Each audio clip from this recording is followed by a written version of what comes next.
So நம்ம கொஞ்சமாக தயிர் எடுத்துக்கலாம்.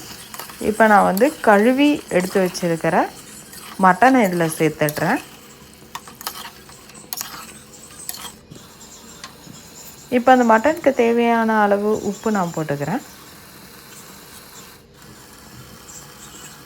இந்த ஸ்டேஜில் நம்ம அரை சைஸ் லெமனை பிழிஞ்சு விட்டுடலாம்.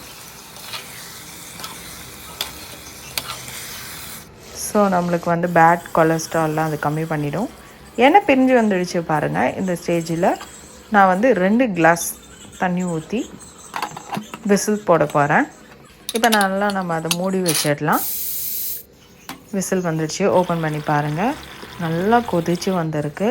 கறியும் நல்லா வெந்துடுச்சு.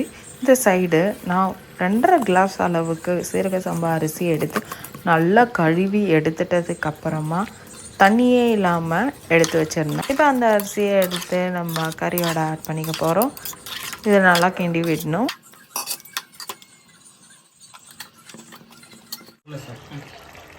அரிசி நல்லா வந்து கொதித்து வரப்போகுது.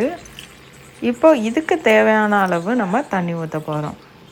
அரிசி மொத்தம் 2.5 கிளாஸு, அதுக்கு 5 கிளாஸ் நம்ம ஊற்றணும். நான் 4.5 கிளாஸ் தான் ஊற்றிருக்கேன். ஊற்றிட்டு ஒரு 3 விசில் விட்டு எடுத்திங்கன்னா நம்மளோட சுவையான மட்டன் பிரியாணி ரெடி.